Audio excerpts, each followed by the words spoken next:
Hey there, Sharon Horne-Ellstrom here. Welcome to day 1410 of What Ship to Now, documenting the journey as I transition from brick and mortar corporate world of business to the online world of business and back and forth. Now,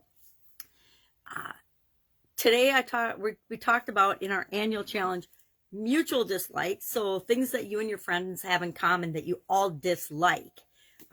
A lot of times we're brought together in friendships and relationships by not necessarily the things we like or have in common, but by the things that we don't like. Think of any kind of a cause or a group. We don't like that there's pollution, so we join an environmental group. We don't like that there's world hunger, so we join a hunger group. We want to end world hunger. So when we want to end or have a war against something, that might bring us together. We might have mutual dislikes, and that's what brings us together. So that was our getting to know ourselves better, all about you 365-day challenge today.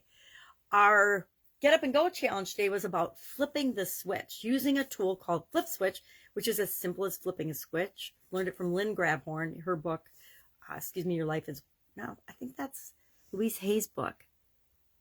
Anyway, I learned it from one of my mentors and authors that I love to read and do their books and their workbooks. And it was Lynn Grabhorn's book. I just can't remember the title exactly. I think it is Your Life is Waiting workbook. Anyway, so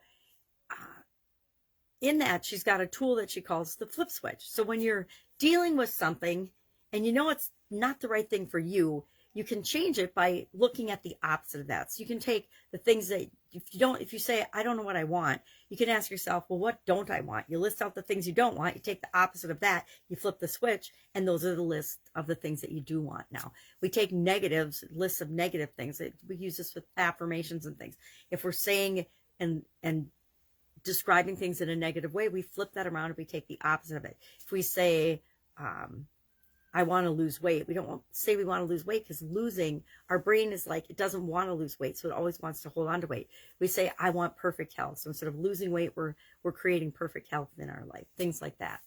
So we use that tool today to look at the process and the way we initially deal with changes and challenges, to flip that switch around and say, okay, what thoughts, feelings, beliefs, emotions do we need to have instead of what we've been automatically doing in the past to deal with changes and challenges? If we're optimally always handling every change, every challenge, every obstacle, every setback, every failure that happens in our life in the way that's best for us, we don't need the SOAP framework. But we're going to start the SOAP framework tomorrow, diving deep into that. We'll do an overview tomorrow, and then we'll dive deep the following day through the rest of the month in each of the different areas and aspects of our life to make sure that we install a purposeful process for handling and dealing with changes and challenges into our subconscious so it becomes as easy as breathing. I love the Get Up and Go challenge. It's the 10th time that we've done the 30+ day Get Up and Go challenge. Since the pandemic started, I've literally helped thousands of people to install a process that helps them to automatically guarantee that they get better results with the changes and the challenges that come their way. Because one thing we can count on is that things are going to change in our life and in the world around us. Things are always changing and moving, and we have to be able to change and move and adapt in the way that's best for us with those changes and things that come up. So that was our Get Up and Go challenge. I actually went through a big list of and shared my ways of dealing with changes and challenges in the past, and then that's the old way, and then we'll just write the opposite of that to come up with what would be better responses to that. And we talked about that in the Get Up and Go challenge. Our idiom today was when hell freezes over. Now, I think it's funny that Facebook and other platforms automatically underline and highlight hell like it's a curse word, yet the stuff that's on the internet is mind-blowing in terms of what they deem acceptable and unacceptable. So I think it's kind of like expecting the media to be held accountable for their actions, just like social media to be held accountable for their unfair actions, will probably happen about when hell freezes over. So this idiom, I like this idiom. I've used this idiom. I've had this idiom used on me, which to me is just a not as nice way of just saying, yeah, no, it's not going to happen. It's a solid no. It's like NFW. My dad used to put NFW on Post-it notes when he worked at 3M, when he was telling people, yeah, this isn't going to fly. We're absolutely positively not going to do this. it means, there's a very slim chance of something happening. Now, I love it when people tell me I can't do something, or when they say, oh yeah, when hell freezes over, that'll happen, Sharon, because that just is a challenge to me, and it means I'm going to find a way to make it happen. It's just kind of a pet peeve of mine when people tell me I can't do something. I blame my dad. He always said there's no such thing as can't. He told me and my sisters when we were growing up, every time we would say, I can't do this, I can't do that, he would challenge us back and he'd say, there's no such thing as can't. If we were trying to do something that was difficult and we wanted to quit or give up, he'd say, hey, there's no such thing as can't. I guarantee you can figure out how to do this thing. And it might have been a project for school, or it might have been a homework assignment. And we would say, oh, I can't do this, I can't figure this out. And he would always say, there's no such thing as can't. And to me, that's a solid core belief of mine. Just like, tell me when hell freezes over, I'll do something. And I guarantee I'll do it way before hell freezes over. So those are the 3 pieces of content that I've created today. I do them every day for myself as much as for the people that I serve. But to keep me moving during these crazy times of COVID, it's just commitments I've made to myself to create content every day, and share the stuff I've learned over the last 61 years.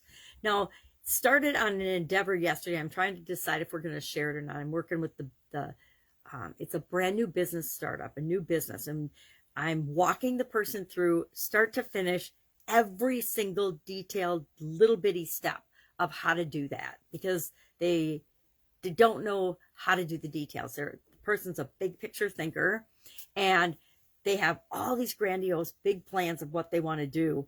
But what I'm trying to get him to understand is you have to do the basic building blocks and the foundational blocks, the processes and the systems and the things that you need to do in order to make that a viable, supersizable, growable, scalable business. And so we are starting at the very beginning from, coming up with a name, doing an LLC or some other business format, whatever framework he chooses to use, every single step of the way. And I'm wondering if that is something that would be of value if we were to record and share that for you.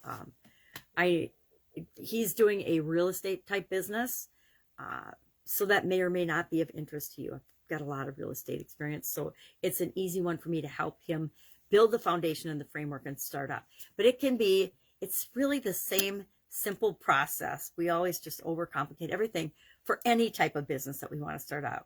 We do the same things. We will, and I've been guilty of this as well, more so online than offline, which I find fascinating, that online we commiserate over things that I never even thought about in the offline world. Things like the logo and the branding and the marketing and the copywriting, all those things. We just, go crazy over the details of those things, and we'll spend weeks and weeks or months and years trying to get something right before we throw it out there and test it with people, which is the exact opposite of what we do in the real world. We put something together, we put together a viable product, we test them, we tweak it on people as they give us feedback in terms of, yeah, this is what we want, this is what we don't want.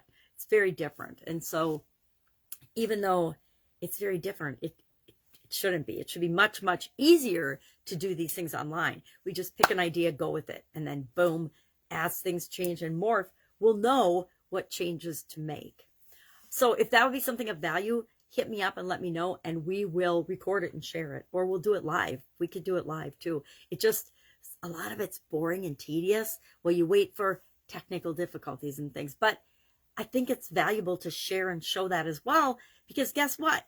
I still run into technical difficulties like every other day, and they're just little problems along the way that we have to figure out and solve. And we have to have a way of solving those problems without getting all bent out of shape, or they take us way longer to solve. So let me know if you'd like to be a part of that. Otherwise, I'll be with you tomorrow. I'm going to go do some stuff. I'm going to get to work on that with them, and I will help you in any way I can. Have a great day.